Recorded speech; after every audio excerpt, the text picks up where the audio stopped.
আহ! কি সুন্দর একটি দৃশ্য। দেখেই চোখ জুড়িয়ে যাচ্ছে।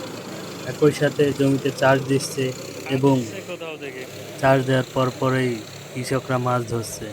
এই দৃশ্য শুধুমাত্র গ্রামেই দেখা যায়, যেখানে ফসল আবাদ করা হয়। সাধারণত ধানের জমিতে এই সময় বা আউশের সময় কৃষকরা চাষ করে থাকে। সেই সময় জমিতে পানি থাকায় অনেক মাছ জমা হয় এবং সেই মাছ চাষ দেওয়ার সময় সেই মাছগুলা ভেসে ওঠে এবং কৃষক সেগুলো আস্তে আস্তে হাত দিয়ে ধরে ফেলছে ঝুড়ির সাহায্যে।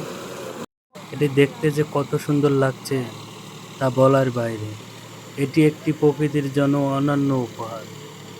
এইরকম একটা দৃশ্য দেখে আমার একটা কবিতা মনে পড়ল। কাদামাখা জমিতে চলে লাঙ্গল, মাছেরা ভেসে ওঠে যেন রূপালীর মঙ্গল। কৃষকের চোখে স্বপ্ন সোনালীর ধান, মাছে ঝাঁকে ভরা জমি যেন আনন্দে অপার।